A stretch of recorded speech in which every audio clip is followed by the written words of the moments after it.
کوئی جھنڈا، کوئی شور شرابہ، ایک خاتون ہے پردہ پوش، ایک نوجوان ہے اور 2 بچے بیٹھے ان کی گود میں، ایک دائیں جانے کے وہ واپس چلا گیا۔ اس نے اپنے قوم سے کہا کہ میری مانو تو آج ان سے مبالغہ نہ کرنا۔ انہوں نے کہا کیوں؟ تم تو بڑے شور سے بڑے جوش سے آئے تھے۔ کہا نہیں، میرے دل میں کچھ اور بات تھی، میں دیکھ رہا ہوں کہ اگر پیغمبر کو اپنی بات پہ ذرا سا شک بھی ہوتا تو اپنے بال بچے کو لے کے یہاں عذاب کے میدان میں نہ لاتے۔ پیغمبر کو اتنا یقین ہے کہ میں سچا ہوں، وہ اپنے چھوٹے چھوٹے بچے لے آئے ہیں، لہذا خبردار تمہارا نہ کرنا، اگر پیغمبر نے بد دعا کر دی تو تمہارا نام و نشان صفائی سمجھ جائے گا۔ کچھ کیا کریں؟ کچھ ہم تینوں جاتے ہیں، ہم پیغمبر سے مصالحت کر لیں۔ وہ تینوں آئے اور کہتے یا رسول اللہ مبالغہ کرنے نہیں آ رہے، پہلے کہتے ہیں کہ کہیں پیغمبر دو، کہتا اچھا آؤ کیا کرنے، ادھر تو آؤ، کیا کرنے آئے ہو؟ کہا جی ہم مصالحت کرنے آئے ہو۔ کیا مصالحت؟ کہا جی مان گئے آپ کا نظریہ سچا ہے، سب سے پہلے یہ اسلام کی نظریاتی فتح ہے، فکری فتح ہے۔ یہ جو لوگ کہتے ہیں نا اسلام تلوار سے پھیلا، اسلام حضرت حمزہ کی تلوار سے پھیلا، مولا مشرف شاہ علی مرتضیٰ کی تلوار، غلط ہے، تلوار سے نہیں پھیلا، نظریے کی سربلندی سے پھیلا ہے۔ اس کی دلیل میدان مبالغہ ہے۔ انہوں نے کہا ہم آپ کے نظریے کو مان گیا، بالکل سچ کہتے ہیں، ہم غلط ہیں۔ عیسیٰ اللہ کا بندہ ہے، مان گئے۔ آپ اللہ کے سچے رسول ہیں، ہم پیغمبر کا لاؤ ایمان لاؤ، کہ نہیں ہم ایمان نہیں لا۔ وہ کیوں؟ تم مان گئے ہو۔ کہ جی بات مان تو گئے ہیں ہم، لیکن بات یہ ہے کہ ہم نے واپس بھی جانا ہے۔ وہ جو ادھر ہزاروں بیٹھے ہیں جن کے ہم نمائندہ بن کے آئے ہیں، وہ یہ بات کبھی قبول نہیں کریں گے، وہ ہمیں قتل کر دیں گے، ہمارے بال بچے کو تباہ کر دیں گے، تو اس لیے آپ کو درمیانہ راستہ نکال لیں۔ یعنی ہم آپ کی بات کو مان گئے ہیں، آپ کا نظریہ بالکل درست، آپ اللہ کے بالکل سچے رسول ہیں، اللہ وحدہ لا شریک ہے، اس کو کوئی بیٹا نہیں ہے، لیکن آپ اچھا پھر ایسا کرو تم ہماری سلطنت میں، حکومت میں شامل ہو جاؤ، ہماری رعایا بن جاؤ اور سالانہ ٹیکس دو جس کو جزیہ ہے قرآن مجید کی زبان میں۔ انہوں نے کہا یہ منظور ہے، آپ جتنا جزیہ لینا چاہتا ہے دے دیں۔ بارہ وہ ایک معاہدہ طے پا گیا اور یہ فتح ہوئی کہ اسلام نظریاتی طور پر کامیاب ہے۔ اب تک پیغمبر کو لوگ میدان جنگ میں شکست دینے آتے تھے، مشرکین مکہ، یہودی، رومی۔ یہ جنگ تبوک کے بعد کی بات کر رہا ہوں، یہ مباہلہ پیغمبر کی زندگی کا آخری حق و باطل کا مقابلہ ہے۔ اس کے بعد نہ کوئی جنگ ہوئی ہے، نہ کوئی گفتگو ہوئی ہے، کسی سے کوئی ڈائلاگ نہیں ہوا۔ یعنی اس کے بعد تقریباً دشمن جب نظریے کی بالادستی ہو گئی تو دشمن کی کمر ٹوٹ گئی کہ اب نہ میدان جنگ میں ہم پیغمبر کو شکست دے سکے ہیں، نہ علمی طور پر شکست دے سکے ہیں۔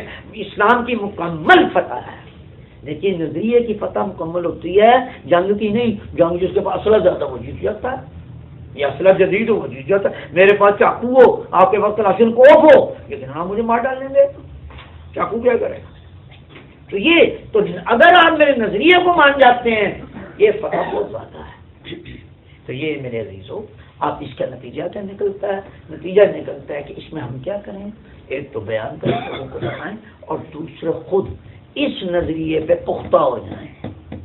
توحید، عدل، نبوت، امامت اور خیر، یہ نظریہ ہے کہ اس سے بہتر دنیا میں کوئی نظریہ نہیں، اس کو کسی حال میں نہیں چھوڑنا۔ اور دوسری جو آیت تفصیل نازل ہوئی ہے اس کے اوپر آپ طہارت حاصل کرنے کی کوشش، ہر طرح کی، صرف پیشاب پخانے دینے، یہ جسمانی مادی طہارت ہے، روحانی طہارت۔ سب سے پہلے اپنی کسب معاش پاک کریں، اپنا ماحول پاک کریں، رشتہ داری پاک کریں، گھر میں یعنی جو آپ کے لین دین ہے اس کو پاک کریں، یعنی مالی پاکیزگی، سماجی پاکیزگی، یعنی کسی پہ ظلم و ستم نہ کریں، یہ سماجی پاکیزگی ہے۔ زیادتی نہ کریں، ایک غیبت تک کسی کا نہ کریں، یہ بھی کسی کے اوپر زیادتی ہے کہ آپ غیبت کر رہے ہیں، الزام لگا رہے ہیں، کسی کو خواہ بدنام کر رہے ہیں. یہ یاد رکھیں کہ اسلام میں طہارت یہ بہترین سرمایہ ہے. اہل باغ کے پاس کیا ہے؟ طہارت. طہارت کی وجہ سے علم ہے اور اسی وجہ سے ان کا مقام بلند ہے. تو اگر ہم ان کے پیروکار ہیں تو ہمیں ایک تو اس نظریے کے اوپر پختہ ہونا چاہیے اور دوسری ہر طرح کی طہارت اختیار کرنی چاہیے. صلوات پڑھیں.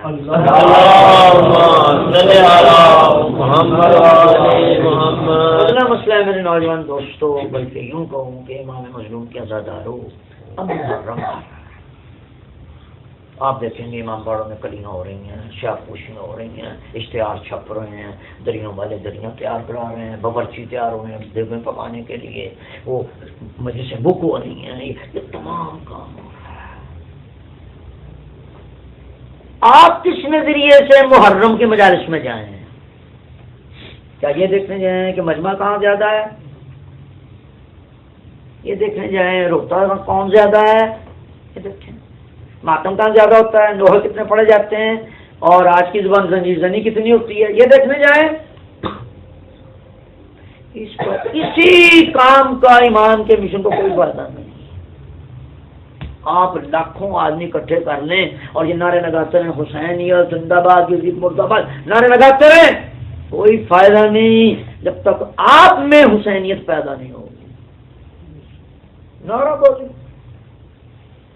یہاں بیٹھے ہوں گے بانیان بھی ہوں گے، واعظین، ذاکرین، مسیح خان اور اس کے ماتمداران، لوحہ خانان اور سامعین بھی ہوں گے.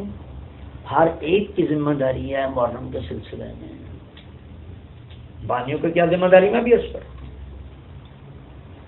سامعین کی کیا ذمہ داری ہے، واعظین کی کیا ذمہ داری، لوحہ خانوں کی کیا ذمہ داری، مسیح خانوں کی کیا ذمہ داری.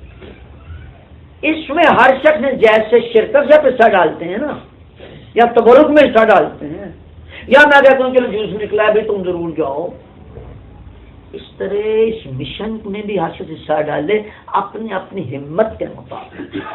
بانی کا کیا کام ہے کہ اس نے یہ منبر حسینی دینا ہے کسی کو، آؤ مجلس سناؤ. بانی کس کو دیتا ہے؟ ساری مجلس کی قبولیت انحصار اس پہ ہے کہ بانی کس کو لا کے اس ممبر پہ بٹھاتا ہے. آیا خود اس کو حسینیت کی کوئی تعارف یا تمیز ہے؟ وہ حسینیت کسے کہتے ہیں جو اوپر بیٹھ رہا ہے؟ خود وہ حسینیت پہ عمل کرتا ہے؟ اس کے کردار میں، اس کی شکل و صورت میں، اس کے اٹھنے بیٹھنے میں، اس کے قول و قرار میں کیا حسین کی جھلک موجود ہے؟ اس کو پتہ ہے ان کے مظلوم کربلا کا مشن کیا ہے، کیا تھا، کس پس منظر میں یزید نے ان کو قتل کیا، یزید کیا چاہتا تھا، وہ کیا کہتے تھے، اختلاف کیا تھا، یہ پتہ ہے اسے.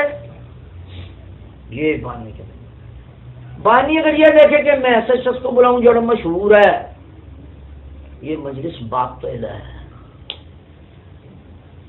جیسے نماز باطل ہو جاتی ہے، روزہ باطل ہو جاتا ہے، حج باطل ہو جاتا ہے، خمس باطل ہو جاتا ہے، زکات باطل ہو جاتی ہے، عزاداری بھی باطل ہو جاتی ہے اگر وہ یہ نیت کرے کہ جی میں مجمع اکٹھا کروں ایک مشہور آدمی کو بلا کے میرے گھر کی واہ ہو جائے، جی وہاں تو 15,000 آدمی تھے. یہ باطل ہے، ناقابل قبول ہے، اس کی روزے قیامت ٹکا ویلیو نہیں ہے. اگر بانی یہ کہتے نہیں مجھے مجمع نہیں چاہیے، مجھے کوئی مشہور عالم نہیں چاہیے، مجھے یہ چاہیے کہ میں مجلس کرانے سے پہلے جو میرے گھر کا ماحول، میرے محلے کا ماحول، خود میرا ذاتی، مجلس کے بعد اس میں کوئی تبدیلی آ جائے، میں ایسے عالم کو بلاؤں جو چینج دے، مجھے جو بدل کے رکھ دے، جیسا مظلوم کربلا نے بدل کے رکھ دیا، کمال کر دیا انہوں نے. ان کے بندے، یزید کے بندے کئی آ گئے، ان کا ایک بندہ ادھر. یہ کہتے ہیں جاؤ جاؤ جاؤ، دیا بجا دیا، چلے جاؤ چلے جاؤ، مجھے نہیں چاہیے تمہارا ساتھ، مجھے کسی کی ضرورت نہیں، میں اکیلا کافی ہوں. کوئی نہیں گیا، ادھر سے آ گئے. چینج ہے بیٹا. بیماری سے صحت کی طرف تو سارے جاتے ہیں، صحت سے بیماری کی طرف کون آتا ہے؟ موت سے زندگی کی طرف سب جاتے ہیں، زندگی سے موت کی طرف کون آئے؟ امام تو سب سے پہلے جو میرے ساتھ جائے گا مارا جائے گا، زندہ نہیں آئے گا. یہ تو پہلے یعنی کون سا کمانڈر ہے، کون سا فوجی ہے، کون سا جنگجو ہے جو اپنے فوجی کو کہو گے میرے ساتھ جو جائے گا مارا جائے گا؟ ہے کوئی دنیا میں؟ آج دیکھو حضرت آدم علیہ السلام سے آ جاؤ آج تک، انبیاء بھی، اوصیاء بھی، مرسلین بھی، شہداء بھی، کفار بھی، مشرکین بھی، یہ سیکولسٹ بھی، کوئی کمانڈر اپنی فوج کو کہتا ہے کہ میرے ساتھ جو جائے گا مارا جائے گا؟ اپنی زندگی کے ساتھ کر لو، میں کوئی حکومت لینے نہیں جا رہا ہوں، میں کوئی وزارتیں تقسیم نہیں کروں گا، میں کوئی مشاورت، میرے ساتھ کچھ نہیں ہوگا، میرے پاس تو جتنا پیسہ ہے سب لٹ جائے گا، جتنے بندے مارے جائیں گے۔ ہے کوئی دنیا؟ وہ ایک مرثیہ پڑھا کرتے تھے ہمارے اللہ تعالیٰ ان کو جنت پہ جگہ دے امام حسین کے جوار میں کہ فوج سپاہ عجب بادشاہ عجب، نہ ایسی فوج کسی نے دیکھی کہ 105 سالہ سپاہی ہو اور 6 مہینے کا بچہ سپاہی ہو، کبھی فوج دیکھی ہے؟ 3 دن کے بھوکے ہوں، 3 دن کے پیاسے ہوں، 9 کو مددگار ہو، 1 لاکھ کے قریب فوج ان کو گھیرے میں لیے مارنے کو تیار ہو، اور وہ اتنے دلیر ہوں، اتنے خوش ہوں، اتنے نازاں ہوں اپنی اس جنگ پہ۔ نہیں تو کیا ہے؟ میں توبہ کسی نبی سے توبہ توفین نہیں کرنا چاہتا، لیکن مجھے تو یہ نقشہ کسی نبی کسی رسول کا تب بدرو بہت میں نظر کیا۔ چندے کی بات اور ہے، کلی مظلوم کربلا کا ایک سپاہی بھی اس سے کم نہیں ہے۔ کلی اور امام حسین کو کہنا پڑا کہ تم نے میرا اتنا ساتھ دیا ہے کہ اب روز قیامت جو میرا مقام ہوگا تمہارا ہوگا۔ اللہ اکبر، کوئی آسان کام ہے؟